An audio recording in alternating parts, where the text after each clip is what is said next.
பத்திரிகை நண்பர்கள், தொலைக்காட்சி நண்பர்களுக்கு என்னுடைய இதயபூர்வமான வாழ்த்துக்களை நான் முதலில் தெரிவித்துக் கொள்கிறேன். 2 நாட்களாக நீங்கள் படும் பாடுகள், எவ்வளவு கஷ்டத்தோடு உங்கள் பயணங்களை மேற்கொண்டிருக்கிறீர்கள் என்பதை நான் கண்கூடாக பார்த்து, எவ்வளவு இடர்பாடுகளுக்கு இடையில் என்னை பின்தொடர்ந்து வருவது எவ்வளவு கடினம் என்பதையும் தெரிந்து, என்னை பல வகையிலே துரத்தி நீங்கள் பிடித்தீர்கள் என்பது எனக்கு தெரியும். அப்படி உழைக்கக்கூடியவர் நீங்கள். உங்களுக்கு வாழ்த்து சொல்வது மட்டுமல்ல, நீங்கள் எல்லோரும் நீண்ட நாட்கள் இறைவனர்களால் எல்லா சிறப்புகளும் பெற வேண்டும் என்ற வாழ்த்துக்களை நான் முதலில் தெரிவித்துக் கொள்கிறேன். தொலைக்காட்சியிலே பணியாற்றுகிற நண்பர்கள், அதேபோல பத்திரிகை நண்பர்கள், ஊடகங்கள் அனைத்துமே ஒவ்வொருவருக்கொரு போட்டி போட்டுக்கொண்டு கடுமையாக உழைத்து அவர் பணியாற்றுகிற அந்த நிறுவனத்திற்கு நற்பெயரை கொண்டு வர வேண்டும் என்பதற்கு நீங்கள் உழைப்பென்பது சாலச் சிறந்ததாக மட்டுமல்ல, எல்லோரும் போற்றுகின்ற அளவிற்கு உங்கள் பணிகள் அமைந்திருக்கிறது. அதற்காக எல்லோருடைய சார்பாக என்னுடைய வாழ்த்துக்களையும் பாராட்டுதலையும் நான் தெரிவித்துக் கொள்கிறேன். இன்று அனைத்து இந்திய அண்ணா திராவிட முன்னேற்றக் கழகத்தில் புரட்சித் தலைவரால் நான் அடையாளம் காட்டப்பட்டவன். 1972 இந்த இயக்கம் துவங்குகிற போது தலைவருக்கு பின்னாலே அணிவகுக்கின்ற தொண்டர்களில் நான் ஒருவன். புரட்சித் தலைவரால் ஈர்க்கப்பட்டு 75 பொதுக்குழு கோவையிலே பிரசிடென்ட் ஹாலிலே நடைபெறுகிற போது அதற்கு முழு பொறுப்பையும் அண்ணன் அரங்கநாயகம் மணிமாறன் என்னிடத்திலே ஒப்படைத்தார். அந்த பணிகளை தலைவர் பாராட்டுகின்ற அளவிற்கு அந்த பணிகளை நாங்கள் முடித்து, அவர் இருக்கின்ற சத்யா ஸ்டுடியோவிலே சந்திக்கின்ற போது அவர் என்னை கட்டிப்பிடித்து தழுவி, ஒரு இளைஞராக இருக்கிற நீங்கள் இந்த பணிகளை ஆற்றியிருக்கிறீர்கள், நான் பாராட்டுகிறேன் என்று பாராட்டினார்.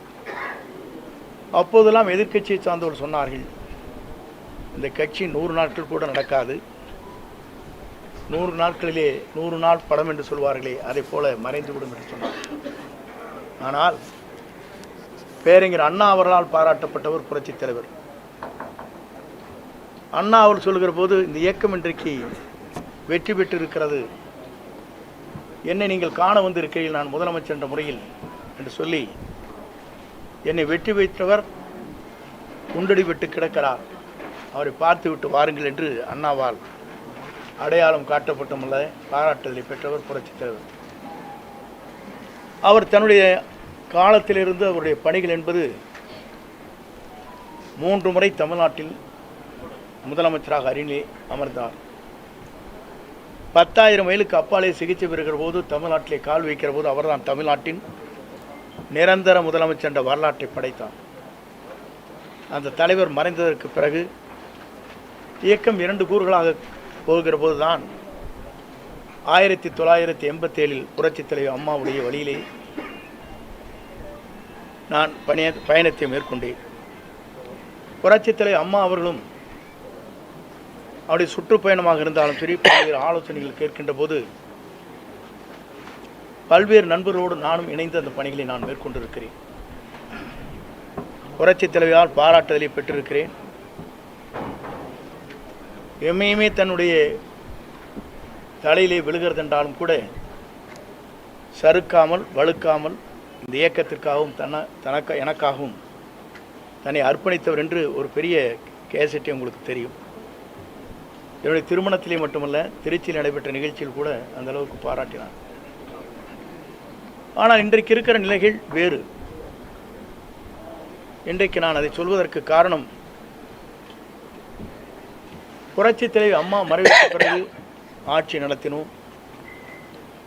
நடத்தியதற்கு பிறகு காலச்சூழல்களில் பல்வேறு கூறுகளாக 3 கூறுகளாக இயக்கம் பிரிந்தது. நாங்கள் அனைவரும் ஒன்றாக இணைய வேண்டும் என்ற நோக்கத்தோடு தான் நாங்கள் எல்லோரும் அந்த கருத்துக்களை வலியுறுத்தினோம்.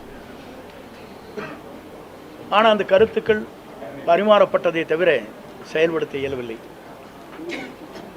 ஆகவேதான் இன்றைய சூழ்நிலையில்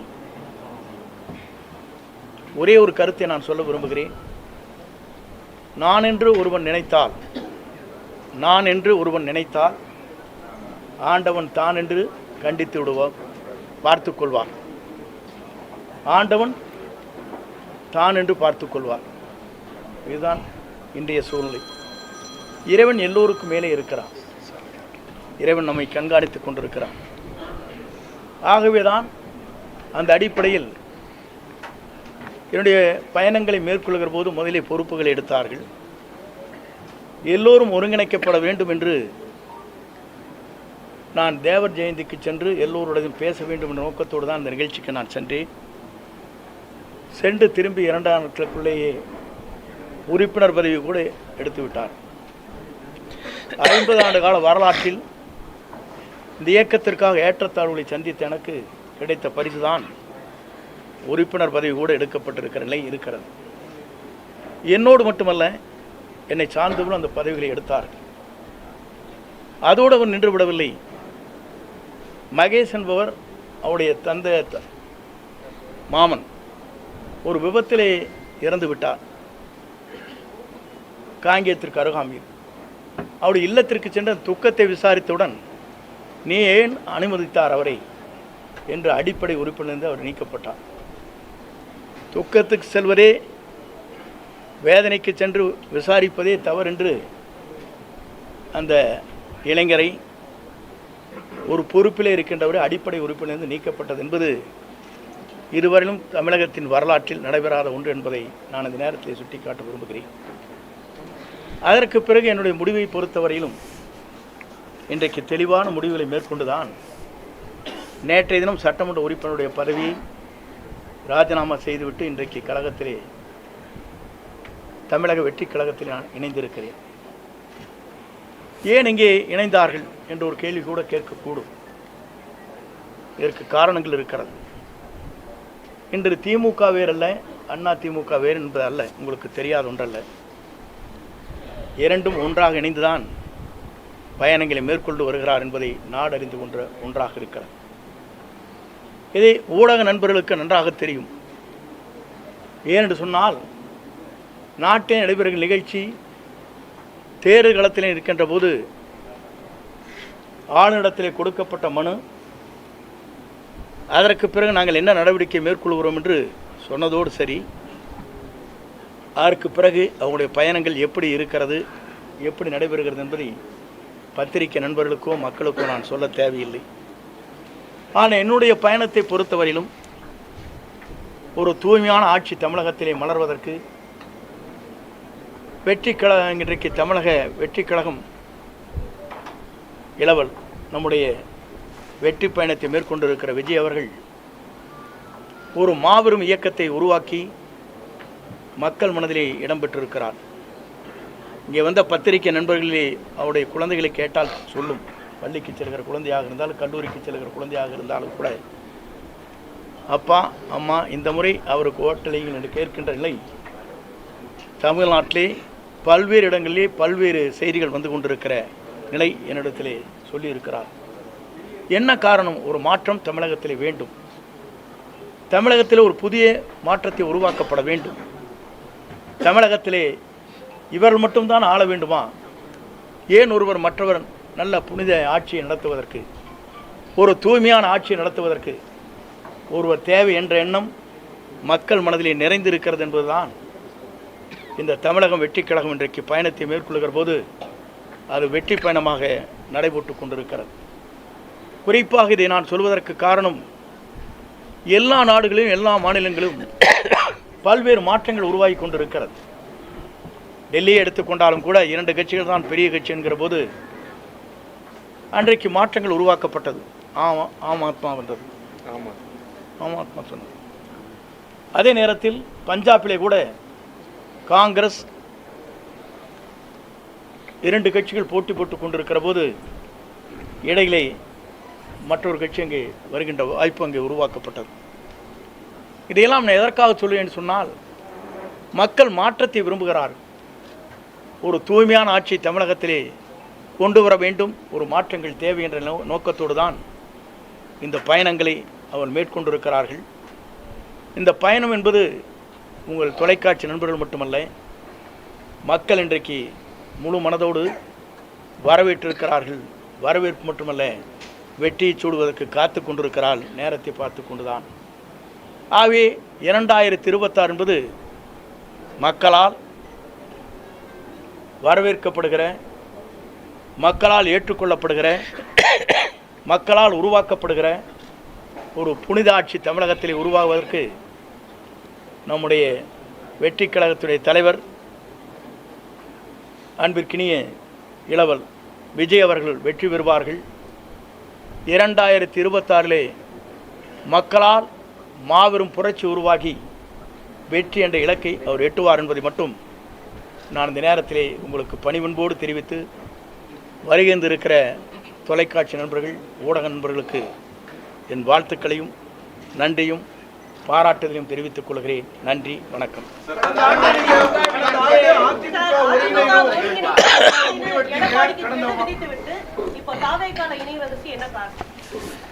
ஒருங்கிணைக்க வேண்டும் என்று கெடு விதிக்கவில்லை. நீங்கள் நன்றாக இந்த நான் பேசிய பேச்சுக்களை நீங்கள் கேட்டிருக்க வேண்டும். இதனை கேட்காதே நீங்களாக போட்டுவிட்டு ஹெட்லைன் போட்டுவிட்டு 5 நாட்கள் தான் அவகாசம் கொடுத்திருக்கிறார் என்று சொன்னீர்கள். அதில் முழுமையாக நீங்கள் பார்க்க வேண்டும். அப்போது தொலைக்காட்சி நண்பர் கேட்டார், 5 நாட்களுக்குள்ளே முடிக்க வேண்டுமா என்று கேட்டார். இல்லை, பேச்சுவார்த்தை துவங்க வேண்டும். 1 மாதமோ 1.5 மாத காலமோ எடுத்துக்கொள்ளுங்கள். அதில் யாரை சேர்த்த வேண்டும் என்பது பொதுச் செயலாளர் முடிவு செய்யட்டும் என்று தெளிவாக சொல்லியிருக்கேன். நான் நீங்கள் பார்த்துருப்பீங்க நினைக்கிறேன். ஆனால் கெடு என்று போட வைத்ததே அவர்தான். முதலில் தெரிந்து கொள்ள வேண்டும். என்னை வெளியேற்ற வேண்டும் நோக்கத்தோடு தான் அதை சரியான மொழி காயை நகர்த்தி விட்டார். இதுதான் உண்மை. தொலைக்காட்சியில் நான் பேசியது நீங்கள் இன்றைக்கு வேண்டுமானால் போட்டு தெரிந்து கொள்ளலாம்.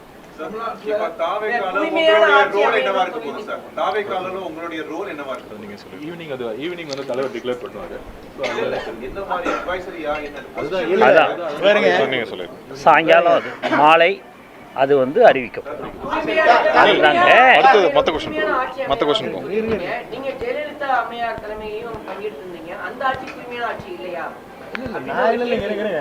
அம்மா இருக்கும் வரை, தலைவர் இருக்கும் வரை தூய்மையான ஆட்சி நடைபெற்றது என்று சொல்ல நான் இல்லை என்று சொல்லவே இல்லையே. நீங்க அவங்களே அடுத்த சப்ஜெக்ட் போறீங்க.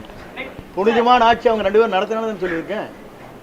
இல்ல நான் சொல்றது இருங்க, நான் சொல்றது இருங்க, நீங்க இருங்க, நான் சொல்றது கேட்டுக்கணும். நீங்க தயவு செஞ்சு ஒவ்வொருத்தரை கேளுங்க, தனித்தனி கேளுங்க. நான் டைம் கொடுக்குறேன், ஒன்றும் பிரச்சனை இல்லை. அம்மா தலைவருடைய ஆட்சி இதுதான் நாங்கள் வந்தோம். அவங்க ஆட்சிக்கு பிறகு தான் நாங்கள் ஆட்சியிலே வந்தோங்கிறது உங்களுக்கு தெரியாதில்ல.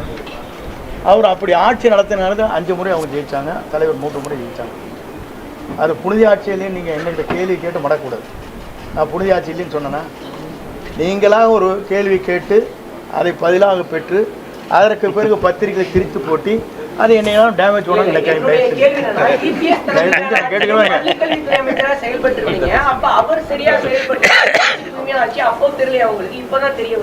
இல்லை நீங்கள் அதுக்கு முன்னாலேயே நான் ஒரே ஒரு கேள்விக்கிட்ட பதில் சொன்னேன். தூய்மையான ஆட்சி இருக்கிறதா இல்லையா என்பதற்கு கவர்னரிடத்திலே மனு கொடுத்தவர் யார்? நான் கொடுக்கல. யார் கொடுத்தா? எதிர்கட்சி கொடுத்தாங்கன்னு இல்லையா? அப்புறம் எதை கேட்குறீங்க? நீதிமன்றம் சொல்லியிருக்கு அம்மையார் ஜெயலலிதா அவர்கள் ஏவன் குற்றவாளி அப்படின்னு. அப்படி இருக்கும்போது அவரை எப்படி தமிழக வெற்றி கழகத்துல இணைச்சுக்கிட்டீங்க? ஊழல் ஆட்சி அமையும் சொன்னீங்க. அது சார் உங்களுக்கு இல்ல ஒரே ஒரு காட்சி இருங்க. நீங்க சொல்லிட்டீங்களா? நீங்க குறுக்கேள்வி கேட்கறேன், எனக்கு நல்லா தெரியும். நான் சொல்லிடுறேன் உங்களுக்கு பதில். தயவு செஞ்சு உங்களுக்கு சொல்லிடுறேன். எப்படின்னா, அம்மா மீது குற்றப்பட்டிருக்கிற குற்றச்சாட்டு வேறு, அவர் தூய்மையானவர் என்பது வழக்கு மன்றத்திலே நீங்கள் சொல்வது வேறு, அவர் நடந்து கொண்ட முறைகள் வேறு. ஒரு வழக்கை ஜோடிக்கிற போது எப்படி வேண்டுமானாலும் ஜோடிக்கலாம். உங்கள் வேலை ஜோடிக்கணும்னு நினச்சேன்னா ஒரு அரசாங்கம் நினச்சா என்ன வேணும் பண்ணிடலாம். பண்ண முடியாதா? இல்லை இல்லை இல்லை அரசியலே நீர் இருங்க, நான் சொல்லிடுறேன். நான் சொல்கிறது கேட்டு முடியுங்களேண்ணா. ஒரு ஒரு செட்டன் இது பண்ணுறது யார் பேரில் வேணாலும் ஒரு எஸ்டிமேட் போடுறீங்க. யார் போடுறான்? இந்த பில்டிங்கோடைய வேல்யூ என்னென்னு போட்டால் அவங்களுக்கு வேல்யூ குறைவாக போட்டிருப்பாங்க. அவங்களுக்கு வேண்டிய நண்பர்கள் இருப்பாங்க, அவங்க வேல்யூஷன் போடுவாங்க. பிடபிள்யூ ஒரு வேல்யூஷன் என்ன போடுவாங்க உங்களுக்கு தெரியாதா? உங்கள் நண்பர் உங்களுக்கு 100 செங்கல் அனுப்பிச்சா ஒரு நண்பர், ஒரு 100 மூட்டை சிமெண்ட் அனுப்பிச்சு உங்களுக்கு அதெல்லாம் எஸ்டிமேட்டில் வருமா? ஒரு வேல்யூவேஷன் போடுறது பிடபிள்யூங்க. ஆனால் கன்ஸ்ட்ரக்ஷன் செய்கிறது வந்து அவங்க வந்து குறைந்த விலையில் செய்ய முடியும். இப்போ நீங்கள் நிறைய தெரியும், பிடபிள்யூங்கிறது வந்து தனிப்பட்ட முறையில் பூஸ்ட் பண்ணி ஒரு கவர்மெண்ட்டுக்கு இவ்வளோ வந்து இவ்வளோ ரூபா எஸ்டிமேட் போடலான்னு சொல்லுவாங்க. பார்த்துருக்கீங்களா இல்லையா? வருஷம் 10% இன்க்ரீஸ் பண்ணுவாங்க. கேள்விப்பட்டிருக்கீங்களா இல்லையா?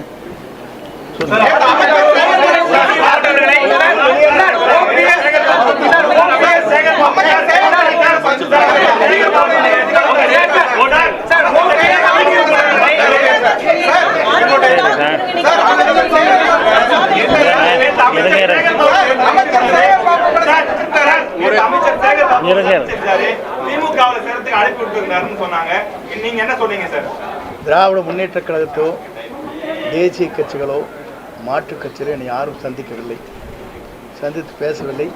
உங்கள் கருத்து மட்டும்தான் பேசியதாகவும் எங்கேயாச்சும் படம் இருக்குதா காட்டுங்க. நானும் சேகர்பாபு இருங்க, சபாநாயகர் பார்த்து கரெக்டுங்க. நானும் சேகர்பாபு பேசிட்டு ஒரு படம் வந்திருக்கான், காட்டுங்க, கண்ணு காட்டுங்க. இல்லை இல்லை நான் காட்டுங்க, நான் சொல்லிடுறேன் பதில். நான் யாரையுமே திராவிட முன்னேற்ற கழகமோ மாற்றுக் கட்சியோ பிஜேபியோ யாருமே என்னை அணுகவில்லை. அணுகதியாக இருந்தால் இல்லைங்க, இருங்க, சும்மா நீங்கள் எதோன்னு சொல்லிட்டு இருக்கக்கூடாது. நீங்கள் பாட்டுக்கு ஒரு கற்பனை உலகத்திலிருந்து பேசக்கூடாது. ஆகாயத்தில் வந்து இருங்க, நான் சொல்ல கேளுங்க, தயவு செஞ்சு இருங்க, கேளுங்க. பார்த்த மாதிரி ஒரு படம் காட்டிடுங்க, நான் பதில் சொல்கிறேன்.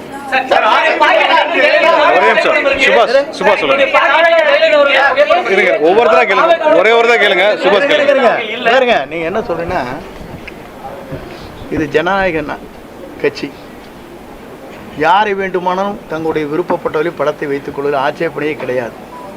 நான் படத்தை வைக்காத மாற்றி போட்டோம், இன்னைக்கே மாறிட்டியே டபுள் டிகிரியானு கேட்பேன். நீ சொல்லுவேன், ஒவ்வொருத்தரா கேளுங்க. நீ அதையும் இருங்க, நான் பேசிக்கிறேன்.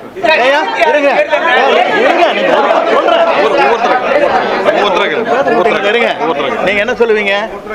இன்னைக்கே அந்த படத்தை மாற்றிருந்தா இவரெல்லாம் என்ன பெரிய தியாகி, இவர் என்ன வந்து கொள்கை பிடிப்பளவர், ஒரு நிமிஷத்துக்கு ஒரு கட்சி மாறிட்டு படத்தையும் கூட மாற்றிட்டு போட்டாரும்பீங்க. இந்த வேஷ்டி கட்டினதே மாற்றின காரணமே கேஸ் போட்டாங்க பேரில், வேஷ்டி கட்டக்கூடாதுங்கிறக்காக மாற்றினோம். புரியுதுங்களா? படத்தை வச்சு கூட அவங்க சொல்லவே இல்லை. யார் படத்தை வேண்டுமானாலும் வைத்துக்கொள்ளலாம். இன்றைக்கு புரட்சித் தலைவர் படமும் அண்ணா படமும் அவருடைய வண்டியிலே எப்படி அலங்கரித்து வரப்படுகிறது, இந்த வண்டியில் எப்படி வருது நீங்க பார்த்துக்கோங்க. 54 வருஷம் கட்சி தொடங்குறதுல இருந்து இங்க இருக்கீங்க. இன்னொரு கட்சிக்கு போறதுக்கு மனதளவுல தயாராயிட்டீங்களா?